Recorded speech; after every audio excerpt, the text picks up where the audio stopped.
नमस्कार, मैं डॉक्टर रजनीश कुमार आप सभी का एक बार फिर से हार्दिक स्वागत करता हूँ।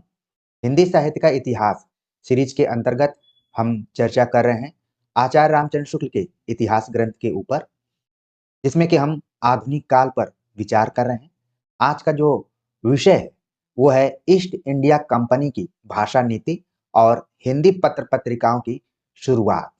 प्रिय विद्यार्थियों, मैं उम्मीद करता हूँ कि लगातार आप इस सीरीज से जुड़े हुए होंगे और अपने-अपने नोट्स ज़रूर बना रहे होंगे। बहुत सारे विद्यार्थियों ने अपने नोट्स को व्हाट्सएप और टेलीग्राम चैनल में भी भेजा कि सर, हम आपके चैनल के नाम से नोटबुक तैयार कर रहे हैं और ये सीरीज उनके कॉन्फिडेंस को लेकर, उनके कॉन्सेप्ट को लेकर काफ़ी लाभ पहुँचा रही है। तो ये सभी जो प्रतिक्रियाएँ हैं, मेरे मनोबल को बढ़ाती हैं और मुझे लगता है कि न सिर्फ मैं एक बंद कमरे में बैठकर खुद से बात कर रहा हूँ, बल्कि लगता है कि बहुत सारे विद्यार्थी हैं, जो हमारी बातों को सुनते हैं, समझते हैं और वीडियोज़ के माध्यम से देखते हैं, बल्कि वो इसका पालन भी करते हैं। हमने कई बार आप सभी से अनुरोध किया कि आप सभी अपने-अपने नोट्स ज़रूर बनाइए। अपना नोट्स बनाएँगे, आपका ये खुद नोट्स तैयार हो जाएगा। आपको न किसी का कोर्स खरीदना पड़ेगा, न टेस्ट सीरीज़ जॉइन करना पड़ेगा। आप सफलता तक पहुँच जाएँगे। तो ये अच्छा लगा मुझे। तो हम विस्तार से तो चर्चा करेंगे ही, साथ में ये भी आप सभी को ध्यान में रखना चाहिए कि हर वीडियो का एक-दूसरे से लिंक होता है। जब हम बात करेंगे ईस्ट इंडिया कंपनी की भाषा नीति के ऊपर, तो आपके मन मस्तिष्क में फोर्ट विलियम कॉलेज, उससे जुड़े हुए जितने भी गद्यकार हैं, उनके बारे में, उनकी रचनाओं के बारे में, उन्होंने किससे किसका अनुवाद किया, उसके बारे में पूरे तथ्य और कॉन्सेप्ट क्लियर होने चाहिए। और साथ में हम इसी वीडियो लेक्चर में बात करेंगे कि हिंदी पत्र-पत्रिकाओं की शुरुआत कैसे होती है और उनके बारे में आचार्य रामचंद्र शुक्ल ने क्या लिखा है, जो कि परीक्षाओं के दृष्टिकोण से कैसे महत्वपूर्ण है। प्रिय विद्यार्थियों, आप लोगों ने पहले ज़रूर पढ़ा होगा कि जब अंग्रेज फोर्ट विलियम कॉलेज की स्थापना कर रहे थे, जस्ट उसके पहले उनके सामने खड़ी बोली के 2 रूप दिखाई पड़े, उर्दू और हिंदी। उनको समझ में नहीं आ रहा था कि वो किसका विकास करें। तो उन्होंने एक भाषा नीति बनाई, जिसकी चर्चा हम इसमें करेंगे। तो प्रिय विद्यार्थियों, आगामी UP TGT, PGT, UGC net, assistant professor exam और सीयूईटी पीजी एंट्रेंस एग्जाम के दृष्टिकोण से ये वीडियो लेक्चर महत्वपूर्ण होने जा रहा है और हम हिंदी साहित्य इतिहास ग्रंथ आचार्य शुक्ल, जिनको कि कठिन माना जाता था, उनको एक कहानी के रूप में आप सभी के सामने प्रस्तुत कर रहे हैं और पहुंच चुके हैं टॉपिक नंबर 59 के ऊपर। तो चलते हैं, विस्तार से हम बात करते हैं। आचार्य रामचंद्र शुक्ल लिखते हैं, संवत 1860 के लगभग हिंदी गद्य का प्रवर्तन तो हुआ, पर इसके साहित्य की अखंड परंपरा उस समय से नहीं चली। इधर-उधर 2-4 पुस्तकें अनपढ़ भाषा में लिखी गई हों, तो लिखी गई हों, पर साहित्य के योग्य, स्वच्छ, सुव्यवस्थित भाषा में लिखी कोई पुस्तक संवत 1915 के पूर्व की नहीं मिलती। यानी कि यहाँ पर आचार्य रामचंद्र शुक्ल इंडिकेट कर रहे हैं कि हिंदी गद्य का प्रवर्तन 1803 ईस्वी के आसपास से माना जा सकता है, जब फोर्ट विलियम कॉलेज, कलकत्ता पूरा विस्तार से भाषा और प्रशासनिक सुधारों को ध्यान में रखते हुए गद्यकारों से काम लेना शुरू कर दिया, तो यहाँ से हिंदी गद्य का प्रवर्तन माना जा सकता है। लेकिन अगर हम ये कहें कि गद्य साहित्य की ये अखंड परंपरा उसी समय से चली, तो ये बात सही नहीं है, बल्कि उसके पहले भी कुछ रचनाएं सामने दिखाई पड़ती हैं। वो लिखते हैं कि संवत 1889 यानी कि 1832 में किसी ने गोरा बादल री बात का, जिसे राजस्थानी पद्यों में जटमल ने संवत 1680 में लिखा था, खड़ी बोली के गद्य में अनुवाद किया। अनुवाद का थोड़ा अंश देखिए। तो यहाँ पर जब हम गद्य के प्रवर्तन की बात करते हैं, उसकी परंपरा की बात करते हैं, तो आचार्य रामचंद्र शुक्ल खींच कर ले जाते हैं, ठीक है, 1623 ईस्वी के आसपास। 1623 ईस्वी में जटमल नाम के कवि ने गोरा बादल को राजस्थानी पद्यों में लिखा था। फिर आगे चलकर इसका खड़ी बोली में अनुवाद किया गया। अब अनुवाद कैसा है उसको हम देखते हैं, लेकिन परीक्षाओं में कई बार आपने देखा होगा कि पूछा जाता है गोरा बादल किसकी रचना है, तो तुरंत आपके दिमाग में आएगा जटमल। लेकिन किस भाषा में? राजस्थानी भाषा में है, लेकिन ये पद्य विधा में, उसी का खड़ी बोली में गद्य किया गया। यानी कि आप देख रहे हैं कि पद्य का गद्य में अनुवाद शुरू हो चुका था। अब वो अनुवाद आप देख रहे हैं कि 1832 ईस्वी के आसपास में हुआ, यानी फोर्ट विलियम कॉलेज जब स्थापित हो गया और अनुवाद के काम शुरू हो गए। इसलिए अगर आप रिसर्च इत्यादि करना चाहते हैं तो फोर्ट विलियम कॉलेज का अनुवाद में क्या योगदान रहा है, या फिर उस समय के जितने भी गद्यकार थे उनका अनुवाद के क्षेत्र में क्या योगदान है, ये एक टॉपिक बन सकता है। इसको आप कर सकते हैं।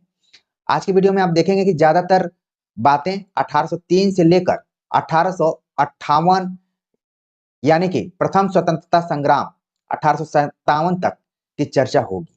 ठीक है ना? तो आप देख रहे हैं कि धीरे धीरे जो गद्य था, जिसको कि अब हम खड़ी बोली का गद्य न कहते हुए हिंदी गद्य कहना शुरू कर चुके हैं। ठीक है, तो खड़ी बोली गद्य में जटमल का जो ग्रंथ था गोरा बादल, उसका किसी ने अनुवाद किया, ये नहीं पता चल रहा है कि किसने किया है। अब इसका एक अंश देखते हैं।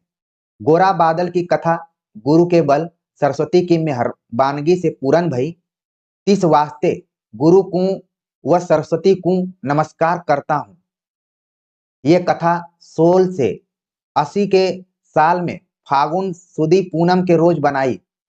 ये कथा में 2 रस हैं, वीर रस व श्रृंगार रस। जो कथा मोर छड़ो नाव गांव का रहने वाला कबेसर, उस गांव के लोग बहुत सुखी हैं। घर घर में आनंद होता है, कोई घर में फकीर दिखता नहीं। तो गोरा बादल की कथा में आप देख रहे हैं कि जो इसके वाक्य विन्यास है, शब्दों का प्रयोग किया गया है, वो शुरुआती गद्य का दिखाई पड़ रहा है।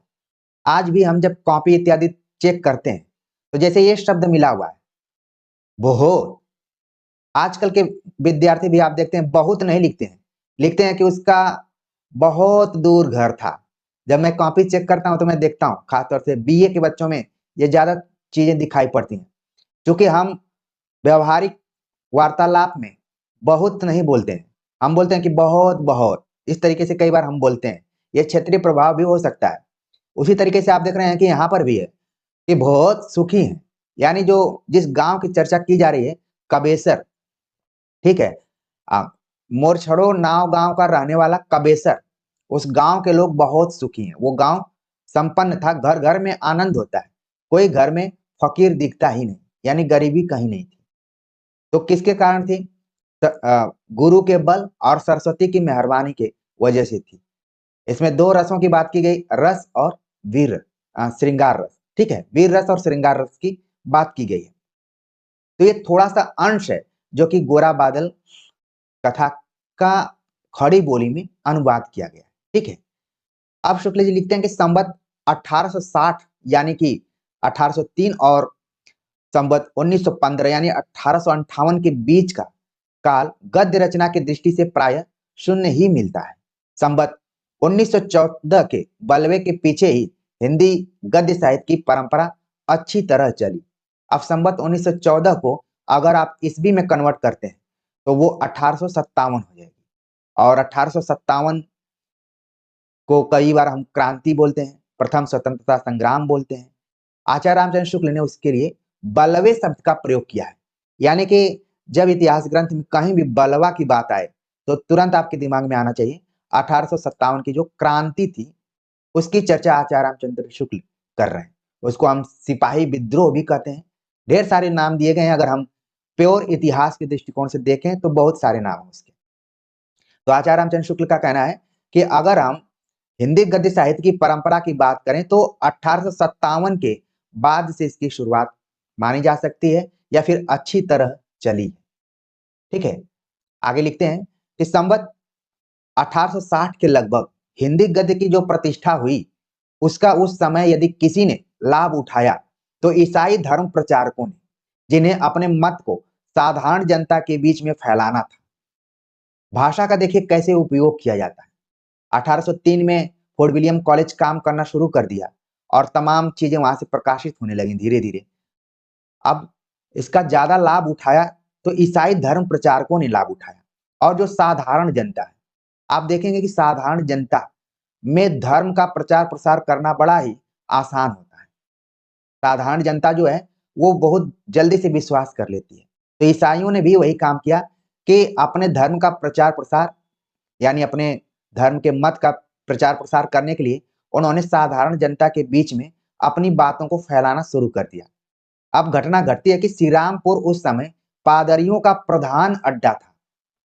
अब श्रीरामपुर एक जगह है जो पश्चिम बंगाल में पड़ती है, तो वहां पर पादरियों का केंद्र था एक तरीके से। वहीं पर ज्यादातर पादरी थे और वो अपने धर्म का प्रचार प्रसार करना शुरू कर चुके थे वहां से। नाम आता है विलियम केरे तथा और कई अंग्रेज पादरियों के उद्योग से इंजिल का अनुवाद उत्तर भारत की कई भाषाओं में हुआ। विलियम केरे का नाम आपने पिछले साल के क्वेश्चन पेपर में कहीं ना कहीं जरूर देखा होगा कि विलियम केरे, जिन्होंने कि इंजिल का अनुवाद उत्तर भारत की कई भाषाओं में किया, जो कि ईसाई धर्म ग्रंथ के रूप में कहा जा सकता है, जिसको कि हम बाइबिल के नाम से भी जान सकते हैं। कहा जाता है कि बाइबिल का हिंदी अनुवाद स्वयं केरे साहब ने किया। ये आप देख रहे हैं तथ्य कई बार परीक्षाओं में पूछा जा चुका है कि अपने धर्म का प्रचार प्रसार करने के लिए बाइबिल का हिंदी में अनुवाद, यानी कि जो विलियम केरे थे वो हिंदी के अच्छे जानकार थे और अंग्रेजी के तो थे ही, तो उन्होंने बाइबिल का हिंदी में अनुवाद किया। सवाल पूछा जाता है, अब आप इसको नहीं गलत करेंगे। संवत 1866 में, यानी कि सन 1809 ईस्वी में उन्होंने नए धर्म नियम का हिंदी अनुवाद प्रकाशित किया और संवत 1875 यानी 1818 ईस्वी में समग्र ईसाई धर्म पुस्तक का अनुवाद पूरा हुआ। यानी कि आप देख रहे हैं कि जो विलियम केरे, इसका शुरुआती दौर में हिंदी भाषा में अनुवाद करने में योगदान रहा है। भले ही उन्होंने सहारा लिया है धर्म पुस्तकों को, लेकिन काम तो उन्होंने हिंदी के विकास में किया ही। इस चीज को आप पॉजिटिव में भी देख सकते हैं और निगेटिव में जब धर्म को देखेंगे तो निगेटिव भी हो सकता है। लेकिन अगर हिंदी भाषा के विकास के दृष्टिकोण से देखें तो किसी भी भाषा के विकास में अनुवादों का बड़ा रोल रहता है। इसलिए आप देखते होंगे कि कई हिंदी साहित्यकार जिनको कि विश्व स्तर का पुरस्कार मिला हुआ है, उनकी रचनाओं का अनुवाद किया गया है, तब मिला हुआ है। ठीक है ना। तो यहाँ पर विलियम केरे को जरूर ध्यान रखिए इस कहानी के माध्यम से कि उन्होंने बाइबिल का हिंदी में अनुवाद किया है। इस संबंध में ध्यान देने की बात यह है कि इन अनुवादकों ने सदासुख और लल्लू लाल की विशुद्ध भाषा को ही आदर्श माना है, उर्दूपन को बिल्कुल दूर रखा। इससे यही सूचित होता है कि फारसी अरबी मिली भाषा से साधारण जनता का लगाव नहीं था, जिसके बीच मत का प्रचार करना था। आचार्य रामचंद्र शुक्ल बराबर इस चीज पर ध्यान देते रहे या जोर देते रहे कि भले अंग्रेजों के सामने खड़ी बोली की दो शैलियां दिखाई पड़ी, उर्दू और हिंदी, लेकिन अंग्रेजों का झुकाव किधर था? हिंदी के तरफ था। ऐसा शुक्ल जी बार बार इस चीज को कह रहे हैं और कारण बता रहे हैं कि हिंदी की तरफ इसलिए था कि जो अरबी फारसी मिश्रित भाषा थी उर्दू, उसका साधारण जनता से उतना लगाव नहीं था। इसीलिए अंग्रेजों ने बड़ी चालाकी के साथ उर्दू को अपनाते हुए नहीं बल्कि हिंदी को उन्होंने अपनाया, ऐसा आचार्य रामचंद्र शुक्ल कहते हैं। लेकिन हमें इस चीज को नहीं भूलना चाहिए कि जब गारसद तासी ने हिंदी साहित्य का पहला इतिहास ग्रंथ फ्रेंच भाषा में लिखते हैं तो 738 कवियों में सिर्फ उन्होंने 73 हिंदी के कवियों को शामिल किया और शेष जितने भी कवि थे वो उर्दू के थे। ये भी एक बड़ी जबरदस्त चीज है जो कि आपको ध्यान में रखना चाहिए। आगे चलकर और भी चीजें पता चलेंगी कि किस तरीके से गारसद तासी ने हिंदी बनाम उर्दू में लड़ाई कराने की कोशिश की, आपस में एक दूसरे को लड़ने पर मजबूर किया, वो भी दूर बैठकर। तासी जी के बारे में आगे हम चर्चा करेंगे। प्रिय विद्यार्थियों, जिस पर हम बातचीत कर रहे हैं, ऑलरेडी हमने यूजीसी नेट या फिर सीवीटी पीजी एंट्रेंस की तैयारी के दौरान इन बिंदुओं पर चर्चा कर ली थी। लेकिन आप सभी के उत्साह को देखते हुए कि आप सभी नोट्स बना रहे हैं, तो हमें लगा कि क्यों ना हम इस सीरीज को नए तरीके से ही जारी रखें। नहीं तो मैं इसमें से दोबारा इसको बनाने की जरूरत ही नहीं थी। लेकिन जितना बार पढ़िए आप, उतनी बार आपको नई चीजें मिलती हैं। तो यहाँ पर चीजों को आप ध्यान रखिए कि विलियम केरे इत्यादि ने बाइबिल का हिंदी में अनुवाद किया, तो उसमें ज्यादातर उन्होंने जो भाषा का स्ट्रक्चर रखा वो सदा सुखलाल और लल्लू लाल की विशुद्ध भाषा को ही रखा। यानी कि इन दोनों गद्यकारों ने कोशिश ये की कि उनकी रचनाओं में कम से कम उर्दू के शब्द आए। हालांकि आलोचनात्मक तरीके से हमने देखा था, एक शब्द का यूज हमने आपको बताया था कि वैरक शब्द का प्रयोग किया गया था, बैरक, ठीक है, जो कि तुर्की शब्द है। लेकिन जहां तक इन्होंने अपने सतर्कता को रखा तो संस्कृत निष्ठ शब्दों का ही प्रयोग किया। उर्दू फारसी शब्दों को, अरबी फारसी शब्दों को थोड़ा सा दूर रखने की कोशिश की। और आचार्य रामचंद्र शुक्ल इसी चीज को आधार बनाते हुए कहते हैं कि ऐसा लगता है कि फारसी अरबी मिश्रित भाषा का जनता में लगाव नहीं था और अंग्रेजों का था कि हमें भारतीय जनता को अपने तरफ लाना है, उनका माइंड वॉश करना है, एक तरीके से अगर हम सरल शब्दों में कहें तो। जिस भाषा में साधारण हिंदू जनता अपने कथा पुराण कहती सुनती आती थी, उसी भाषा का अवलंबन ईसाई उपदेशकों को अवश्य दिखाई पड़ा। ईसाइयों को पता था कि हम जिसके बीच में अपने धर्म को फैलाने जा रहे हैं, उसका प्रचार करने जा रहे हैं, उसी की भाषा में हमें बताना होगा। जिस संस्कृत मिश्रित भाषा का विरोध करना कुछ लोग एक फैशन समझते हैं, उससे साधारण समुदाय उर्दू की अपेक्षा कहीं अधिक परिचित रहा है और है। जिन अंग्रेजों को उत्तर भारत में रहकर केवल मुंशियों और खानसामों की ही बोली सुनने का अवसर मिलता है, वे अब भी उर्दू या हिंदुस्तानी को यदि जनसाधारण की भाषा समझा करें तो कोई आश्चर्य नहीं। पर उन पुराने पादरियों ने जिस शिष्ट भाषा में जनसाधारण को धर्म और ज्ञान आदि के उपदेश सुनते सुनाते पाया, उसी को ग्रहण किया। तो यहाँ पर आप देख रहे हैं कि जो भाषा नीति रही, हालांकि अंग्रेजों ने शासन लिया था मुगलों से, उनकी उस समय भाषा थी फारसी, जो कि एक जमाना था कि फारसी में कोई पढ़ता लिखता था तो तुरंत नौकरी मिल जाती थी, जैसा कि आज अंग्रेजी के साथ है। लेकिन अंग्रेजों ने इस सावधानी को रखा कि जो यहाँ की आम जनता बोलती है, उस भाषा में अपने धर्म का प्रचार प्रसार करना चाहिए, और उन्होंने वैसा ही किया। जनसाधारण को उन्होंने ध्यान रखा। आजकल आपने देखा होगा चुनावों के वक्त में जनसाधारण की बोली बोलने की कोशिश आमतौर पर नेता करते हैं। उनको मालूम है कि कैसे उनसे कनेक्ट किया जाए, उनसे जुड़ा जाए। तो ये नीति पहले ही अंग्रेजों ने अपना ली थी। आगे लिखते हैं कि ईसाइयों ने अपनी धर्म पुस्तक के अनुवाद की भाषा में फारसी और अरबी के शब्द जहां तक हो सका नहीं लिए और ठेठ ग्रामीण तक बेधड़क रखे गए। उनकी भाषा सदा सुख और लल्लू लाल के ही नमूने पर चली। ये सवाल पूछा जा सकता है कि अंग्रेजों ने किसकी भाषा को आधार बनाया। तो विकल्प में आ सकता है नए पैटर्न में कि सदा सुखलाल और लल्लू लाल। इनको जरूर ध्यान में रखिए। दो और हैं, इंशाअल्लाह खां और सदल मिश्र। लेकिन यहाँ पर बार बार आप देख रहे हैं कि धर्म पुस्तक के अनुवाद के लिए अंग्रेजों ने जिसको आधार बनाया, जिसकी नकल की, वो थे सदा सुखलाल और लल्लू लाल। इसको नोट कर लीजिए तो ज्यादा बेहतर रहेगा। लिखते हैं कि उन्हीं के नमूने पर चली है। उसमें जो कुछ विलक्षणता सी दिखाई पड़ती है वह मूल विदेशी भाषा की वाक्य रचना और शैली के कारण। प्रेम सागर के समान ईसाई धर्म पुस्तक में भी करने वाले के स्थान पर करणहारे तक के स्थान पर लव, कमरबंद के स्थान पर पटुका प्रयुक्त हुए हैं। यहाँ पर कुछ शब्दों का प्रयोग किया गया है कि करने वाले के स्थान पर करणहारे, तक के स्थान पर लव, कमरबंद के स्थान पर पटुका। आज हम कमरबंद के लिए किस शब्द का प्रयोग करते हैं? हम अपने आम जीवन में बोलते हैं कि हमारा बेल्ट कहाँ है। कई बार हम बोल देते हैं पेटी। जब हम एरोप्लेन में जाते हैं तो वहां पर बेल्ट को ही पेटी कहा जाता है। और यहाँ पर देख रहे हैं आप कि कमरबंद के स्थान पर पटुका शब्द का प्रयोग किया गया है। पर लल्लू लाल के इतना ब्रज भाषापन नहीं आने पाया है। जैसे आए जाए का व्यवहार न होकर आके जाके व्यवहार हुए हैं। सारांश यह कि ईसाई मत प्रचारकों ने विशुद्ध हिंदी का व्यवहार किया है। एक नमूना यहाँ पर दिया जाता है। तो कैसे किया है इसको हम देख लेते हैं। तब यीशु यूहन्ना से बपतिस्मा लेने की उस पास गालील से यदन के तौर पर आया, परंतु यूहन्ना यह कह उसे बरजने लगा कि मुझे आपके हाथ से बपतिस्मा लेना अवश्य है, और क्या आप मेरे पास आते हैं? यीशु ने उसको उत्तर दिया कि अब ऐसा होने दे, क्योंकि इसी रीति से सब धर्म को पूरा करना चाहिए। यीशु बपतिस्मा लेके तुरंत जल के ऊपर आया।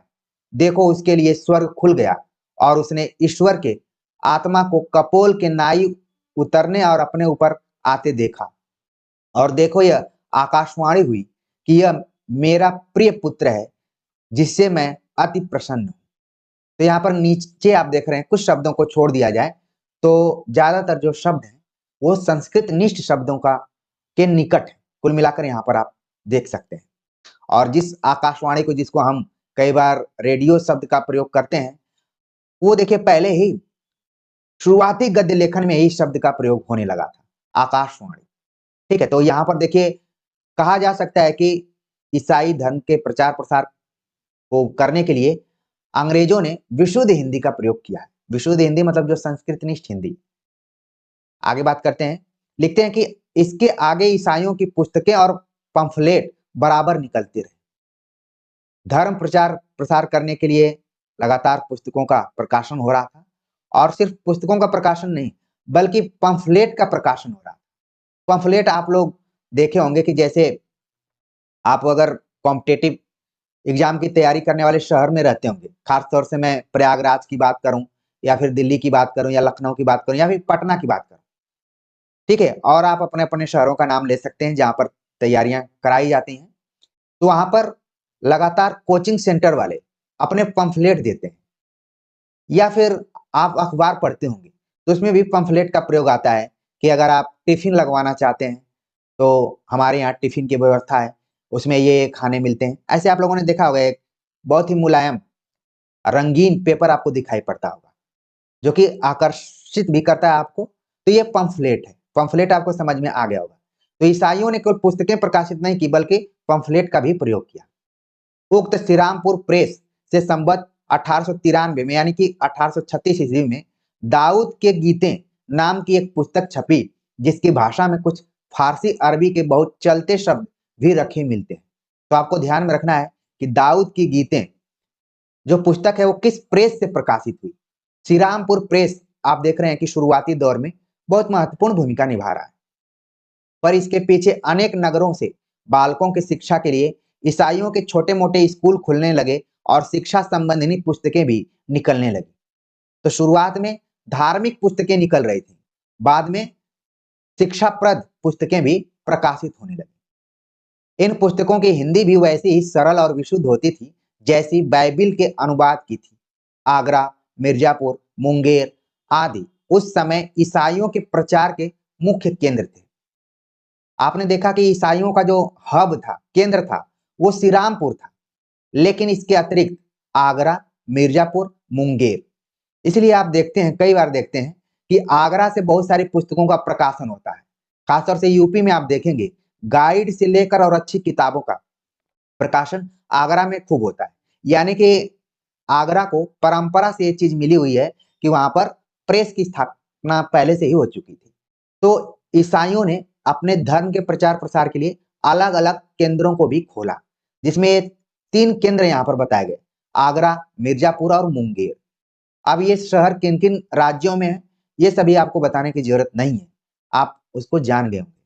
2 तो उत्तर प्रदेश के हैं और 1 है बिहार में, और श्रीरामपुर का मैंने बताया बंगाल। यानी आप देख रहे हैं कि अंग्रेज जब कलकत्ता में थे तो पश्चिम बंगाल, बिहार और उत्तर प्रदेश, जो ये पूरा आप देखेंगे एक बड़ा हिंदी प्रदेश है उत्तर प्रदेश, उसमें भी अपने धर्म को फैलाया उन्होंने और प्रचार का मुख्य केंद्र बनाया। तो अंग्रेजों से कई बार सीखना भी पड़ता है कि किसी चीज का प्रचार प्रसार करना है। शायद जितने बड़े बड़े कोचिंग संस्थान आप देखते होंगे वो हर जगह अपने अपने सेंटर को खोलते हैं और कहते हैं कि हम वैसी ही सुविधा देंगे जैसी कि दिल्ली में देते हैं। मुझे बड़ी हंसी आती है, एक बहुत बड़ी संस्था है और सभी लोग उसको जानते हैं। उसका मेन ब्रांच अब तो ग्रेटर नोएडा आ गया है, पहले मुखर्जी नगर में हुआ करता था। जयपुर, ग्वालियर, इलाहाबाद, इधर उधर हर जगह, पटना। तो जिनके नाम पर अब वो संस्था चलती है, वो हर जगह एक ओरिएंटेशन, जिसको कि हम बोले कि पहले दिन विद्यार्थियों से जब चर्चा करते थे तो बोलते थे कि हम भी पढ़ाने आएंगे। कई विद्यार्थी पूछते थे कि सर आप आएंगे ना, तो बोलते थे हाँ आप वीडियो रिकॉर्डेड वीडियो को देखते रहिए, बीच बीच में हम आएंगे, क्वेश्चन आंसर आपका कराएंगे।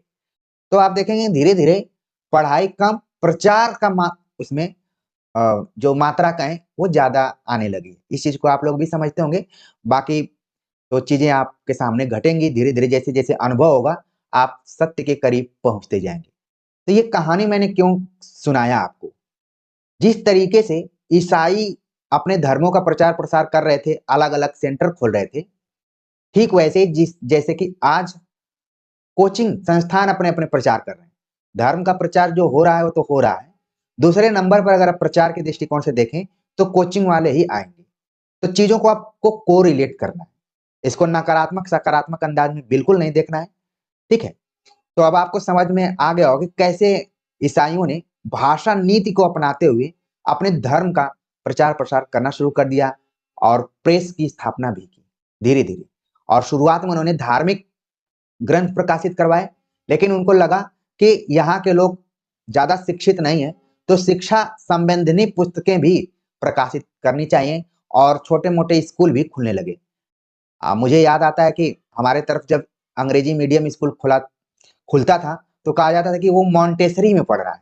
अब तो हम इंग्लिश मीडियम बोलते हैं, लेकिन आज से 10 साल 15 साल पहले उसी इंग्लिश मीडियम को मॉन्टेसरी कहा जाता था, जहां पर हिंदी के साथ साथ अंग्रेजी की पढ़ाई। तो अंग्रेजों ने थोड़ा बहुत कुछ, आप देख रहे हैं कि धर्म प्रचार के अतिरिक्त कुछ इस तरीके से खोलना शुरू किया, जो कि हमारे लिए आगे अच्छा ही रहा। लोग स्कूल के बारे में भी जानना शुरू कर दिए और पुस्तकों के बारे में भी जानना शुरू कर दिए कि शिक्षाप्रद पुस्तकें क्या होती हैं। आगे चलकर राजा शिवप्रसाद सितारे हिंदू को हम पढ़ेंगे, तो यहीं से आपको को रिलेट करना है। ठीक है, आगे लिखते हैं कि अंग्रेजी की शिक्षा के लिए कई स्थानों पर स्कूल और कॉलेज खुल चुके थे, जिनमें अंग्रेजी के साथ हिंदी उर्दू की पढ़ाई भी कुछ चलती थी। अतः शिक्षा संबंधी पुस्तकों की मांग 1843 के पहले ही पैदा हो गई थी। शिक्षा संबंधी पुस्तकों के प्रकाशन के लिए संवत 1890 यानी 1833 के लगभग आगरे में पादरियों की एक स्कूल बुक सोसाइटी स्थापित हुई थी। जिस आगरा की मैं बात कर रहा था कि वहां पर पुस्तक प्रकाशन बहुत भारी संख्या में होता है, तो वो अचानक नहीं हुआ है, बल्कि वहां की परंपरा रही, एक ट्रेंड ही रहा है कि वहां पर पुस्तकों के प्रकाशन के लिए, कैसी पुस्तकें, शिक्षा संबंधी पुस्तकों के प्रकाशन के लिए पादरियों ने एक संस्था स्थापित की जिसका नाम था स्कूल बुक सोसाइटी, जिसकी स्थापना हुई 1833 ईस्वी में।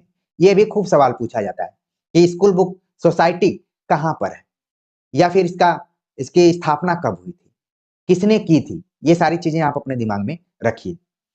तो स्कूल बुक सोसाइटी की स्थापना हो गई, जिसमें संवत 1894 यानी कि 1837 में इंग्लैंड के एक इतिहास का, और संवत 1896 में यानी कि 1839 ईस्वी में मार्शमैन साहब के प्राचीन इतिहास का अनुवाद कथासार के नाम से प्रकाशित किया। ये बड़ा ही महत्वपूर्ण तथ्य है यहाँ पर परीक्षाओं के दृष्टिकोण से। अंग्रेजों ने शुरू में अपने धर्म पुस्तकों का प्रचार प्रसार किया, उसमें हिंदी को की तरफ उनका झुकाव था। फिर शिक्षाप्रद किताबों को प्रकाशित करवाना शुरू किए। इसके बाद स्कूल कॉलेज खोले और फिर उनको लगा कि स्कूल कॉलेज में लोग पढ़ना शुरू कर दिए, तो क्यों ना हम स्कूल बुक सोसाइटी को स्थापित कर लें। उसको कर दिया और फिर धीरे धीरे वहां पर अनुवाद का काम शुरू हो गया। तो यहाँ पर आप देख रहे हैं कि मार्शमैन का नाम आ रहा है। इनकी एक पुस्तक का, जो कि अंग्रेजी में रही होगी, प्राचीन इतिहास का अनुवाद कथासार नाम से किया गया। ये सवाल पूछा जाता है, इसको ध्यान में रखिए। और साथ में जिस 1839 की बात की जा रही है, तो आपके दिमाग में हिंदी साहित्य का पहला इतिहास ग्रंथ भी आ गया होगा कि ये वही दौर है जब हिंदी साहित्य का इतिहास ग्रंथ भी लिखना लोग शुरू किए थे। कथासार के लेखक या अनुवादक पंडित रतन लाल थे, यानी जो अनुवाद हुआ था उसको करने वाले थे रतन लाल। इसके संपादक पादरी मूर साहब जे मूर ने अपने छोटे से अंग्रेजी वक्तव्य में लिखा था कि यदि सर्वसाधारण से इस पुस्तक को प्रोत्साहन मिला तो इसका दूसरा भाग वर्तमान इतिहास भी प्रकाशित किया जाएगा। जैसे हम भी आप सभी से प्रोत्साहन ही मांगते हैं कि आप लोग अगर एक एक लोगों को इस चैनल के बारे में बताएंगे तो इसकी संख्या दूनी हो सकती है। वैसे ही देखिए किस तरीके से किसी काम को करने में मन लगता है। यहाँ पर देखिए जो मूर साहब हैं, उन्होंने लोगों से आह्वान किया कि अगर लोग प्रोत्साहित करते हैं कि प्राचीन इतिहास बड़ा अच्छा लगा, तो वो वर्तमान इतिहास भी प्रकाशित कराएंगे। भाषा इस पुस्तक की विशुद्ध और पंडिताऊ है। को के स्थान पर करो और पाते हैं के स्थान पर पावते हैं आदि बराबर मिलते हैं। एक भाषा का यहाँ पर नमूना हम देखते हैं।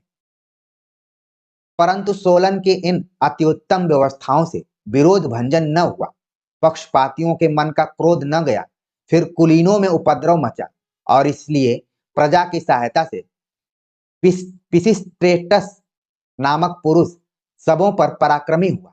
इसने सब उपाधियों को दबाकर ऐसा निष्कंटक राज्य किया कि जिसके कारण वह अनाचारी कहाया, तथापि यह उस काल में दूरदर्शी और बुद्धिमानों में अग्रगण्य था। ठीक है, तो यहाँ पर आप देख रहे हैं कि जो इसकी भाषा शैली है वो विशुद्ध हिंदी, पूरा संस्कृत निष्ठ शब्दों का प्रयोग इसमें किया गया है। आगरे की उक्त सोसाइटी के लिए संवत 1897 यानी 1840 में पंडित भट्ट ने भूगोल सार और संवत 1904 यानी 1847 में पंडित बद्रीलाल शर्मा ने रसायन प्रकाश लिखा। कलकत्ते में भी ऐसी ही स्कूल बुक सोसाइटी थी जिसने पदार्थ विद्या सागर 1846 में आदि कई वैज्ञानिक पुस्तकें निकाली थी। तो ये चीजें आप देखिए कि धीरे धीरे पुस्तकों का प्रकाशन शुरू हो गया। पहले इतिहास की पुस्तकें छपी, फिर भूगोल की छपने लगी, फिर रसायन की छपने लगी, ठीक है, फिर फिजिक्स की छपने लगी। इस टाइप से एक से अधिक विषयों की पुस्तकें छपने लगी। इसी प्रकार कुछ रीडरें भी मिशनरियों के छापे खाने से निकलने लगी, यानी रीडरें मतलब पत्र पत्रिकाओं का भी प्रकाशन होने लगा। जैसे आजमगढ़ रीडर जो इलाहाबाद मिशन प्रेस से संवत 1897 यानी 1840 में प्रकाशित हुई थी। और मुझे ये बताते हुए अच्छा लग रहा है कि यूपी पीजीटी 2013 के एग्जाम में क्वेश्चन यहीं से पूछा गया था कि आजमगढ़ रीडर का प्रकाशन कहां से होता था। तो ऑप्शन में इलाहाबाद और आजमगढ़ दोनों दे दिया था। तो ये देखिए भ्रमित करने वाला तथ्य है। आजमगढ़ रीडर नाम से इलाहाबाद मिशन प्रेस से एक रीडर प्रकाशित होती है सन 1840 ईस्वी में। तो ये तथ्य आप बिल्कुल ध्यान में रखिए। आगे बात करते हैं कि बलवे के कुछ पहले ही मिर्जापुर में ईसाइयों का एक आर्फन प्रेस खुला था। जिन 3 शहरों की बात की गई, आगरा, मिर्जापुर, मुंगेर और इसमें श्री रामपुर को भी जोड़ लीजिए, इन चारों जगहों पर अंग्रेजों ने प्रेस स्थापित किए। आगरा का आपने देख लिया, यहाँ पर मिर्जापुर के बारे में बताया जा रहा है कि बलवे के कुछ पहले ही यानी कि 1857 के कुछ वर्ष पहले ही मिर्जापुर में ईसाइयों का एक आर्फन प्रेस खुला। इसको ध्यान में रखना है। बदलते हुए पैटर्न में सवाल पूछा जा सकता है कि आर्फन प्रेस का संबंध किस जगह से या फिर किस जिले से। तो मिर्जापुर से है, जिससे शिक्षा संबंधी कई पुस्तकें शेरिफ साहब के संपादन में निकली थी, जैसे भूचरित दर्पण, भूगोल विद्या, मनोरंजक वृत्तांत, जंतु प्रबंध, विद्यासागर, विद्वान संग्रह। ये सभी पुस्तकें मिर्जापुर के आर्फन प्रेस से प्रकाशित हुई। प्रकाशित करने वाले कौन है? शेरिफ साहब। ये पुस्तकें संवत 1912 यानी 1855 और संवत 1919 1862 के बीच की, जब से मिशन सोसाइटियों के द्वारा बराबर विशुद्ध हिंदी में पुस्तकें और पंपलेट आदि छपते आ रहे हैं, जिनमें कुछ खंडन मंडन, उपदेश और भजन आदि रहा करते थे।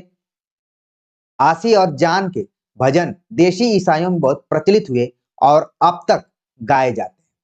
तो यहाँ पर 2 लोगों का नाम बताएगा, आसी और जान।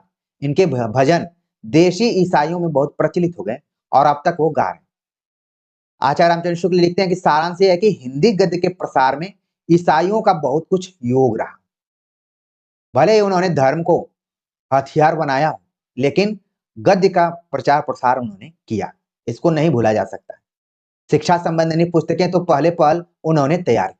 सवाल पूछा जा सकता है कि हिंदी साहित्य में या फिर पूरे भारत में शिक्षा संबंधी पुस्तकों को प्रकाशित करने का श्रेय किसको जाता है? तो ईसाइयों को जाता है। इन बातों के लिए हिंदी प्रेमी उनके सदा कृतज्ञ रहेंगे। आचार्य रामचंद्र शुक्ल भी इस चीज को स्वीकार करते हैं कि ईसाइयों का हिंदी गद्य के प्रसार प्रचार में बड़ा योगदान रहा, इसको भूला नहीं जा सकता और कम भी नहीं आंका जा सकता। आगे लिखते हैं कि कहने की आवश्यकता नहीं कि ईसाइयों के प्रचार कार्य का प्रभाव हिंदुओं की जनसंख्या पर पड़ रहा था। अतः हिंदुओं के शिक्षित वर्ग के बीच स्वधर्म रक्षा की आकुलता दिखलाई पड़ने लगी। जैसे ही उन्होंने देखा कि हिंदुओं की जनसंख्या पर ईसाइयों के प्रचार प्रसार का कार्य दिखाई पड़ रहा है, प्रभाव पड़ रहा है, तो हिंदुओं की जो शिक्षित वर्ग लोग शिक्षित थे, अशिक्षितों की तो बात ही छोड़िए, जो शिक्षित लोग थे वो अपने धर्म की रक्षा के लिए व्याकुल हो गए कि अगर हम अभी नहीं जगे तो फिर क्या होगा, पूरा हिंदू धर्म खतरे में आ जाएगा और ईसाइयों का प्रभाव जम जाएगा। फिर उन लोगों ने भी कुछ प्रयास करना शुरू किया। ईसाई उपदेशक हिंदू धर्म की स्थूल और बाहरी बातों को लेकर ही अपना खंडन मंडन चलाते आ रहे थे। हिंदू धर्म की कमियों को गिनाते थे और ईसाई धर्म की अच्छाइयों को बताते थे। यह धर्म है, तो ये बात है। यह देखकर बंगाल में राजा राम मोहन राय उपनिषद और वेदांत का ब्रह्म ज्ञान लेकर उसका प्रचार करने खड़े हुए। तो सबसे पहला स्वर आप देख रहे हैं कि अपने स्वधर्म की रक्षा करने के लिए जो उठता है वो राजा राम मोहन राय के माध्यम से उठता है और बंगाल से उठता है। प्रिय विद्यार्थियों, आपके दिमाग में आता होगा ये वाला क्वेश्चन, कथन और तर्क पर आधारित। ऐसे ही आधारों को बनाकर इस तरीके के प्रश्न पूछे जाते हैं, ठीक है ना। ईसाइयों ने तो अपना काम करना शुरू कर दिया था, लेकिन जो यहाँ के पढ़े लिखे लोग थे, जो शिक्षित लोग थे, उनको लगा कि अपना ही धर्म खतरे में हो सकता है, तो आवाज उठाई राजा राम मोहन राय ने। इसको ध्यान में रखिए। नूतन शिक्षा के प्रभाव से पढ़े लिखे लोगों में से बहुतों के मन में मूर्ति पूजा, तीर्थाटन, जाति पाति, छुआछूत आदि के प्रति अश्रद्धा हो रही थी। अतः राम मोहन राय ने इन बातों को अलग करके शुद्ध ब्रह्म उपासना का प्रवर्तन करने के लिए ब्रह्म समाज की नींव डाली। संवत 1872 में यानी कि 1815 ईस्वी में उन्होंने वेदांत सूत्रों का भाष्य का हिंदी अनुवाद करके प्रकाशित कराया। तो राजा राम मोहन राय के योगदानों को देखिए कि उन्होंने अपने स्वधर्म की रक्षा के लिए वेदांत सूत्रों का भाष्य करके हिंदी में अनुवाद किया। कब? 1815 ईस्वी में। और संवत 1886 में यानी कि 1829 ईस्वी में उन्होंने बंगदूत नाम का एक संवाद पत्र भी हिंदी में निकाला। अब सवाल पूछा जा सकता है कि बंगदूत का प्रकाशन कब हुआ? 1829 में। किसने किया? राजा राम मोहन राय ने किया। और ये कैसा पत्र था? ये संवाद पत्र था। संवाद का मतलब जब दो व्यक्ति आपस में बातचीत करें। जैसे मैं आपसे बात कर रहा हूं, ये संवाद नहीं है, ये एकालाप है। मैं अपने तरफ से ही बात कर रहा हूं। हो सकता है कि बहुत सारे विद्यार्थियों के मन में किसी शब्द को लेकर या फिर किसी तथ्य को लेकर कंफ्यूजन हो, तो जब कमेंट करेंगे और मैं उसका जवाब दूंगा, तब क्या होगा? वो संवाद होगा। तो आपको ध्यान में रखना है कि जो बंगदूत है ये एक संवाद पत्र था और हिंदी में निकाला गया। राजा साहब की भाषा में एकाध जगह कुछ बंगलापन जरूर मिलता है, पर उसका रूप अधिकांश में वही है जो शास्त्रज्ञ विद्वानों के व्यवहार में आता था। एक नमूना हम यहाँ पर देखते हैं। जो जब ब्राह्मण सांग वेद अध्ययन नहीं करते सो सब भ्रात्य हैं। यह प्रमाण करने की इच्छा करके ब्राह्मण धर्म परायण श्री सुब्रमण्यम शास्त्री जी ने जो पत्र सांग वेद अध्ययनहीन अनेक इस देश के ब्राह्मणों के समीप पठाया है, उसमें देखा जो इन्होंने लिखा है, वेदाध्ययनहीन मनुष्य को स्वर्ग और मोक्ष होने सकता नहीं। तो यहाँ पर सकता शब्द का प्रयोग किया गया है, जिसका कि प्रभाव हम बांग्ला से लगा सकते हैं। लेकिन अन्य शब्दों को हम देखें तो कहीं ना कहीं विशुद्ध हिंदी के रूप में ही है। जब विशुद्ध हिंदी की बात की जा रही है तो संस्कृत निष्ठ हिंदी आपके दिमाग में आनी चाहिए।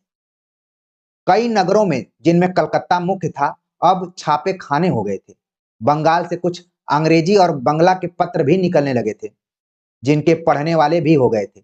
इस परिस्थिति में पंडित जुगल किशोर ने, जो कानपुर के रहने वाले थे, संवत 1883 में यानी 1826 ईस्वी में उदंत मार्तंड नाम का एक संवाद पत्र निकाला, जिसे हिंदी का पहला समाचार पत्र समझना चाहिए, जैसा कि उसके इस लेख से प्रकट होता है। तो हम अभी आगे के अंश को देखेंगे, लेकिन यहाँ पर ध्यान में रखना है कि कैसे चीजें बदलने लगी। पहले धार्मिक पुस्तकों का प्रकाशन हुआ, फिर शिक्षा प्रधान पुस्तकों का प्रकाशन हुआ, फिर पत्र पत्रिकाओं का प्रकाशन होने लगा। एक तरफ अंग्रेज कर रहे थे और यहाँ के लोग भी करना शुरू किए, और कलकत्ता जो था वो मुख्य इसका केंद्र बन गया। वहां से ढेर सारे पत्र पत्रिकाओं का संपादन होने लगे। प्रिय विद्यार्थियों, आपके दिमाग में जरूर पहले आता रहा होगा जब आप वन लाइनर किताबों को पढ़ते रहे होंगे कि हम बात करते हैं हिंदी की और ज्यादातर शुरुआत हुई है कलकत्ता से। क्या कारण रहा? यही कारण रहा कि वो उस जमाने में कलकत्ता भारत की राजधानी थी और जितनी भी नए चीज हुई, नई चीजें हुई, वो सभी कलकत्ता से ही घटित हो रही थी। तो यहाँ पर चीजें घटित हो रही थी, इसी बीच एक घटना घटती है। जुगल किशोर जो कि कानपुर के रहने वाले थे, यानी कि हिंदी पट्टी के थे। अगर भाषा के दृष्टिकोण से देखें तो जुगल किशोर की जो मातृभाषा रही होगी वो अवधी रही होगी, लेकिन उन्होंने कलकत्ता से हिंदी में उदंत मार्तंड सन 1826 ईस्वी में पत्र निकाला, जो कि संवाद शैली में लिखा गया था। इसे हिंदी का पहला समाचार पत्र माना जाता है और आचार्य रामचंद्र शुक्ल ने भी लिखा कि समझना चाहिए। तो ये तथ्य आप ध्यान में रखिए। 1826 तो आप ध्यान में रखे होंगे, लेकिन संवत 1883 को भी आप ध्यान में रखिए, क्योंकि बदलते हुए पैटर्न में, क्योंकि परीक्षा इसीलिए कराई जाती है कि लोगों को छांटा जा सके, ठीक है ना। तो इस चीज को आप समझिए, मेरे इंटेंशन को भी समझिए कि मैं क्या बताना चाह रहा हूँ। एक बार समझ गए तो आप सैकड़ों प्रैक्टिस सेट कर सकते हैं, मैं गारंटी दे रहा हूँ। तो यहाँ पर हम उस अंश को देखते हैं कि पहले ये पहला समाचार पत्र कैसे हुआ। लिखा गया, यह उदंत मार्तंड अब पहले पहल हिंदुस्तानियों के हित के हेतु जो आज तक किसी ने नहीं चलाया, पर अंग्रेजी ओ पारसी ओ बंगले में जो समाचार पत्र कागज छपता है, उसका सुख उन बोलियों के जानने और पढ़ने वाले को ही होता है। इससे सत्य समाचार हिंदुस्तानी लोग देखकर आप पढ़ और समझ लें और पराई अपेक्षा न करें और अपने भाषा की उपज न छोड़िए। इसीलिए श्रीमान गवर्नर जनरल बहादुर की आयत से ऐसे साहस में चित्त लगा के एक प्रकार से यह नया ठाट ठाटा जो कोई प्रशस्त लोग इस खबर के कागज के लेने की इच्छा करें, तो अमड़ा तला की गली 36 अंक मार्तंड छापा घर में अपना नाम और ठिकाना भेजने ही से सतवारे के सतवारे यहाँ के रहने वाले, घर वो बाहर के रहने वाले डाक पर कागज पाया करेंगे। तो चीज आप देखिए, यहाँ पर उदंत मार्तंड को हिंदी का पहला समाचार पत्र क्यों कहा जाता है, कुछ तथ्य दिए गए हैं और आप देख रहे हैं कि इसकी भी भाषा विशुद्ध हिंदी है, लेकिन कई जगहों पर और शब्द लगा हुआ है, ठीक है ना, उसको ओ बोला गया है। आप जैसे छायावादी कविताओं को पढ़ेंगे, वहां पर भी कई कवियों ने ओ शब्द का प्रयोग किया हुआ है, ओ मतलब और, ठीक है। तो यहाँ पर एक बात बताई गई कि ये बात सही है कि एक तरफ अंग्रेजों ने पत्र पत्रिकाओं का प्रकाशन शुरू किया, पारसियों ने किया, और बंगले में भी समाचार पत्र प्रकाशित हुए बांग्ला भाषा में। अब हिंदी में इसलिए किया जाने लगा कि हिंदी पट्टी के जितने लोग हैं वो सही खबर पढ़ पाए, सही खबर से जुड़े। इसलिए यहाँ पर गवर्नर जनरल की बात की गई है, बहादुर, गवर्नर जनरल बहादुर की के प्रोत्साहन से ये साहस बढ़ा कि एक नया पत्र प्रकाशित करवाए जो कि हिंदी में हो, ठीक है, और इसको कैसे कहाँ से ले सकते हैं उसके बारे में भी पता दिया गया है। अमड़ा तला की गली 36 अंक मार्तंड छापा घर में अपना पता देना, अपना एड्रेस देना है।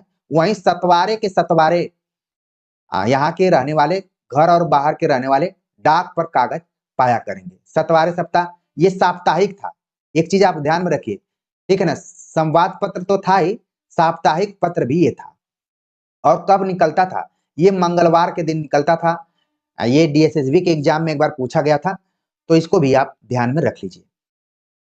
आगे है कि यह पत्र एक ही वर्ष चलकर सहायता के अभाव में बंद हो गया। ये एक तरीके से ट्रेजेडी कहा जा सकता है कि जो हिंदी का पहला समाचार पत्र था वो लंबे वक्त तक नहीं चला, बल्कि सिर्फ एक वर्ष तक ही ये प्रकाशित हुआ और अभाव में, सहायता के अभाव में बंद हुआ। ये चीज आप देखिए, इसीलिए कितना जरूरी होता है कि सब्सक्राइब कीजिए, लाइक कीजिए, कमेंट्स कीजिए, शेयर कीजिए और बेल आइकन दबाइए। कई चीजें सहायता के अभाव में क्या हो जाती हैं, बंद हो जाती हैं। तो ये तो मैं यूं ही अपना जोड़ दिया, लेकिन आपको ध्यान में रखना है, बदलते हुए पैटर्न में पूछा जा सकता है कि उदंत मार्तंड 1826 में प्रकाशित तो हुआ, लेकिन कब तक प्रकाशित हुआ, तो आपको ज्यादा नहीं याद करना है। 1827 में जाकर बंद हो गया, ये ट्रेजेडी वाली बात रही। यह पत्र एक ही वर्ष चलकर सहायता के अभाव में बंद हो गया। इसमें खड़ी बोली का मध्य देशीय भाषा के नाम से उल्लेख किया गया है। इसके पहले खड़ी बोली के बारे में हम पढ़ रहे थे कि फला पुस्तक में इसका उल्लेख किया गया, लल्लू लाल ने यहाँ किया, वहां किया। लेकिन अगर हम देखें तो खड़ी बोली के लिए उदंत मार्तंड में जिस शब्द का प्रयोग किया गया है वो है मध्य देशीय भाषा। ये सवाल कई बार परीक्षाओं में पूछा जा चुका है कि मध्य देशीय भाषा का प्रयोग खड़ी बोली के संदर्भ में कहाँ पर किया गया है। तो आप तुरंत अपने दिमाग में लाएंगे कि वो उदंत मार्तंड है। भाषा का स्वरूप दिखाने के लिए कुछ और उदाहरण दिए जाते हैं। कुछ और उदाहरण यहाँ पर दिए गए हैं। पहला उदाहरण है, एक यशी वकील वकालत का काम करते करते बुढ़ा होकर अपने दामाद को यह काम सौंप के आप सूचित हुआ। दामाद कई दिन काम करके एक दिन आया और प्रसन्न होकर बोला, हे महाराज, आपने जो फलाने का पुराने वो संगीन मुकदमा हमें सौंपा था, सो आज फैसला हुआ। यह सुनकर वकील पछता कर बोला, तुमने सत्यानाश किया। यह मुकदमे से हमारे बाप बड़े थे, तिस पीछे हमारे बाप मरती समय हमें हाथ उठा के दे गए और हमने भी उसको बना रखा। अब तक भली भांति अपना दिन काटा और वही मुकदमा तुमको सौंप कर समझा था कि तुम भी अपने बेटे पोते परोतों तक पलोगे, पर तुम थोड़े से दिनों में उसे खो बैठे। एक तरीके से आप देख रहे हैं कि व्यंग भी है उस समय के न्याय व्यवस्था के ऊपर और खास तौर से मुकदमा के ऊपर, कि मुकदमा क्यों जल्दी नहीं खत्म होता है, लंबा समय क्यों लेता है। तो इसमें वकीलों का भी योगदान है। इसका मतलब है इस अंश को देखने से यही लग रहा है कि वकील कभी चाहते ही नहीं है कि मुकदमा खत्म हो और पीढ़ी दर पीढ़ी वो मुकदमा को लेकर जाते हैं। और एक चीज यहाँ पर है, दामाद को भी यहाँ पर एक तरीके से नालायक बताया गया है। शायद पुत्र होता तो अपने पिताजी से सीख कर वो आगे चीजों को बढ़ा लेता, लेकिन दामाद आया जिसको कि पूरी परंपरा के बारे में अच्छी जानकारी थी नहीं, तो वो जल्दी उस मुकदमा पर फैसला करवा लिया और उसको लगा कि ये बहुत बड़ी बात वो कह रहा है। लेकिन जैसे ही उसके ससुर जी सुनते हैं, बोलते हैं, तुमने तो सत्यानाश कर दिया। ये अंश देखिए कितना ऐसा लग रहा है कि आज की बात कही जा रही है। इसीलिए शायद हिंदी साहित्य अभी तक प्रासंगिक बना हुआ है, क्योंकि ये हम सभी के जीवन से जुड़ी हुई घटनाओं को लगातार गाए बगाए उठाता रहा है। हाँ, हिंदी के नाम पर बहुत सारे लोग अपना प्रचार प्रसार आलोचक के रूप में, कवि के रूप में करते रहते हैं, वो अलग बात है। तो यहाँ पर चीजों को आप समझ पा रहे होंगे, इस अंश को आप समझ गए होंगे। आगे बात करते हैं। 19 नवंबर को अवध बिहारी बादशाह के आमने की तोपें छूटी।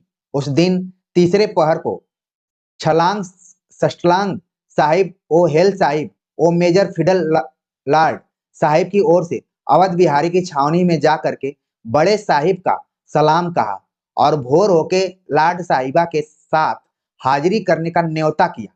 फिर अवध बिहारी बादशाह के जाने के लिए कानपुर के तले गंगा में नावों की पुलबंदी हुई और बादशाह बड़े ठाठ से गंगा पार हो गवर्नर जनरल बहादुर के सानिध्य गए। तो उस समय की ये राजनीतिक घटना के बारे में ये चर्चा की जा रही है कि अवध बिहारी बादशाह से गवर्नर जनरल बहादुर कैसे मिले और चीजें यहाँ पर पूरी बताई गई। आगे आचार्य रामचंद्र शुक्ल लिखते हैं कि रीतिकाल के समाप्त होते होते अंग्रेजी राज्य देश में पूर्ण रूप से स्थापित हो गया। इस राजनीतिक घटना के साथ देशवासियों की शिक्षा विधि में भी परिवर्तन हो चला। जैसा कि इतिहास ग्रंथ आप पढ़ते हैं आचार्य रामचंद्र शुक्ल का, तो उन्होंने रीतिकाल का जो समय निर्धारित किया 1643 से 1843, ठीक है। यानी कि अब तक जो हम चर्चा कर रहे हैं वो 1843 या फिर हम कहें कि जो प्रथम स्वतंत्रता संग्राम हुआ था उसके आसपास की ही बात कर रहे हैं। यहाँ पर यही है कि जैसे ही 1843 आप देखेंगे धीरे धीरे खत्म होता है, अंग्रेजी राज देश में पूर्ण रूप से स्थापित हो गया। यहाँ तक कि आप जानते हैं कि 1858 में तो बड़ा टर्निंग मोड़ आता है। इस राजनीतिक घटना के साथ देशवासियों की शिक्षा विधि में भी परिवर्तन हो चला।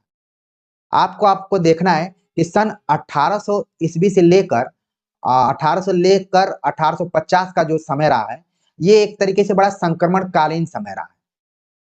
भाषा के विकास के दृष्टिकोण से, राजनीतिक परिवर्तन के दृष्टिकोण से बड़ा इंपॉर्टेंट रोल रहा है। इन सबके बीच में आप एक रिसर्च का टॉपिक बना सकते हैं कि सन 1800 से 1850 के बीच में गद्य और राजनीतिक परिवर्तन का आपस में क्या संबंध रहा है, उसको एक टॉपिक बनाया जा सकता है और अच्छा करके मॉडिफाई करके। अंग्रेज सरकार ने अंग्रेजी की शिक्षा के प्रचार की व्यवस्था की। संवत 1854 यानी 1757 में ही ईस्ट इंडिया कंपनी के डायरेक्टरों के पास अंग्रेजी की शिक्षा द्वारा भारतवासियों को शिक्षित बनाने का परामर्श भेजा गया था, पर उस समय उस पर कुछ न हुआ। पीछे राजा राम मोहन राय प्रभृति कुछ शिक्षित और प्रभावशाली सज्जनों के उद्योग से अंग्रेजी की पढ़ाई के लिए कलकत्ते में हिंदू कॉलेज की स्थापना हुई। एक तो हिंदू कॉलेज आप देखेंगे कि कलकत्ता में है, और एक हिंदू कॉलेज आप देखेंगे कि दिल्ली में भी है। डीयू में एक हिंदू कॉलेज है, और मैं सौभाग्यशाली होऊंगा कि अगर कोई विद्यार्थी वहां का जुड़ा होगा, क्योंकि हिंदू कॉलेज में पढ़ने वाले विद्यार्थी आप अपने आप को श्रेष्ठ विद्यार्थियों में मानते हैं। ठीक है, तो कलकत्ता में हिंदू कॉलेज की स्थापना हुई, जहां पर कि राजा राम मोहन राय इत्यादि ने वहां पर अंग्रेजी की शिक्षा दीक्षा ली और उसका प्रचार प्रसार किया। लेकिन शिक्षित होने के बाद जब अपना धर्म खतरे में आया तो उन्होंने आवाज भी उठाई। उसके समर्थन में उन्होंने बहुत सारे पत्र पत्रिकाओं का संपादन भी करना शुरू किया। तो यहाँ पर हिंदू कॉलेज की स्थापना हुई, जिसमें से लोग अंग्रेजी पढ़ पढ़ कर निकले और सरकारी नौकरियां पाने लगे। देशी भाषा पढ़कर भी कोई शिक्षित हो सकता है, यह विचार उस समय तक लोगों को न था। आज की स्थिति भी वही है कि जैसे आप देखेंगे कि अंग्रेजी पढ़े लिखे लोगों का सम्मान भी होता है, उनके लिए नौकरियों में दिक्कतें भी नहीं होती, जल्दी से नौकरियां मिल भी जाती हैं। और उस जमाने में कल्पना भी नहीं की जा सकती थी कि देशी भाषा यानी हिंदी पढ़कर हम नौकरी पा सकते हैं या फिर हमारा भी कुछ हो सकता है। तो उस जमाने में भी स्थिति कुछ ऐसी ही थी और इसकी जानकारी नहीं थी। लेकिन धीरे-धीरे लोग फिर हिंदी की तरफ मूव करते हैं और बाकी हमें तो पूरा पढ़ना ही है, कहानी आप जान जाएँगे। अंग्रेजी के सिवाय यदि किसी भाषा पर ध्यान जाता था, तो संस्कृत या अरबी पर। या तो अंग्रेजी के अतिरिक्त लोग संस्कृत पढ़ते थे या अरबी पढ़ते थे। अरबी मतलब जो फारसी कह सकते हैं, उसको पढ़ते थे। तो संस्कृत का भी एक बड़ा इतिहास रहा है और अरबी कई वर्षों तक मुस्लिम शासन रहा, तो उसमें इसका विकास हो गया और ये सत्ता की भाषा भी रही और बेचारी खड़ी बोली तो इन सबके बीच में खेलती रही। संस्कृत को अपनी माता कहती रही और अन्य के गोद में ऐसे खेलती रही। ये तो फोर्ट विलियम कॉलेज है, उसके पहले थोड़ा-सा जो गद्य लेखन शुरू हुआ, वहाँ से इसका विकास धीरे-धीरे होने लगा है। उम्मीद है कि आपको बड़ा ही अच्छे से चीज़ें समझ में आ रही होंगी। आपको नहीं लग रहा होगा कि मैं एक सामान्य चैनल पर जुड़ा हुआ हूँ। आपको धीरे-धीरे आभास होगा कि चीज़ें ऐसे ही हमें समझनी है। संस्कृत की पाठशालाओं और अरबी के मदरसा को कंपनी की सरकार से थोड़ी बहुत सहायता मिलती आ रही थी, पर अंग्रेजी के शौक के सामने इन पुरानी संस्थाओं की ओर से लोग उदासीन होने लगे। इनको जो सहायता मिलती थी, धीरे-धीरे वह भी बंद हो गई। एक चीज़ आप देख रहे हैं कि सहायता के अभाव में बहुत सारी चीज़ें टूट जाती हैं, धरी की धरी रह जाती हैं। मैं कई बार फ़ील करता हूँ कि जो भी विद्यार्थी यहाँ पर परीक्षाओं की तैयारी कर रहे हैं, वो किसी न किसी की सहायता की वजह से तैयारी कर रहे हैं। उनके अभिभावक सहायता कर रहे हैं, उनके भाई-बहन सहायता कर रहे हैं, उनके पड़ोसी सहायता कर रहे हैं, उनके दोस्त सहायता कर रहे हैं और उसी सहायता में मेरे जैसे लोग भी सहायता कर रहे हैं। ये बहुत बड़ी सहायता है। आप लोगों को लगता होगा, चूँकि मैंने एक बार ऐसे ही सर्वे के लिए डाला हुआ था कि हिंदी के बेस्ट चैनल कौन से हो सकते हैं, तो विद्यार्थियों ने अपने-अपने विचारों को रखा। लेकिन हो सकता है कि उनके विचार क्षणिक अनुभवों पर हों। जैसे-जैसे समय बीतता जाएगा, वैसे-वैसे इस चैनल के प्रति आपका विश्वास बढ़ता जाएगा और कहेंगे कि ये तो मेरा चैनल है, हमारे घर का चैनल है। इस तरीके से आप कहने लगेंगे। तो सहायता का बड़ा रोल होता है। जब सहायता बंद हो जाती है, तो व्यक्ति का जीवन भी बंद सा लगने लगता है। कुछ लोगों ने इन प्राचीन भाषाओं की शिक्षा का पक्ष ग्रहण किया था, पर मैकाले ने अंग्रेजी भाषा की शिक्षा का इतने जोरों के साथ समर्थन किया और पूर्वी साहित्य के प्रति ऐसी उपेक्षा प्रकट की कि अंत में संवत 1892 यानी कि 1835 में कंपनी की सरकार ने अंग्रेजी शिक्षा के प्रचार का प्रस्ताव पास कर दिया और धीरे-धीरे अंग्रेजी के स्कूल खोलने लगे। अभी इधर हिंदी, अरबी, संस्कृत ये सब चल रहा है, लेकिन अचानक एक व्यक्ति की एंट्री होती है, जिसका नाम है लॉर्ड मैकाले। इसीलिए आप पढ़ते होंगे कि ये मैकाले की शिक्षा नीति है। मैकाले आते हैं और इसके बाद उन्होंने अंग्रेजी भाषा की शिक्षा पर जोर देना शुरू किया और उसका समर्थन किया और जो पूर्वी साहित्यिक यहाँ की जो बोलियाँ थी, भाषाएँ थी, उनके प्रति उपेक्षा रखी और एक मेमोरेंडम एक प्रस्ताव पास किया कि अब हर स्कूल में अंग्रेजी शिक्षा अनिवार्य होगी। ठीक है, अंग्रेजी शिक्षा के प्रचार-प्रसार के लिए उन्होंने एक प्रस्ताव पारित किया और धीरे-धीरे अंग्रेजी के स्कूल खुलने लगे और उसका प्रभाव अभी तक आप देखते होंगे, कोई भी स्कूल खोलता है, तो बताता है कि इसमें इंग्लिश में सारी चीज़ें बताई जाएँगी, भले वो किसी लोकल एरिया में ही क्यों ना हो। तो प्रिय विद्यार्थियों, इस वीडियो लेक्चर के बहाने आपने देखा ईस्ट इंडिया कंपनी की भाषा नीति और शुरुआती दौर में हिंदी पत्र पत्रिकाओं का कैसे प्रकाशन हुआ, खासतौर से उदंत मार्तंड के ऊपर और अंग्रेजों की जो भाषा नीति थी और कैसे उन्होंने धार्मिक शिक्षाप्रद और अन्य किताबों का प्रकाशन करवाया, प्रेस की स्थापना की, ढेर सारे तथ्यों को हमने देखा है।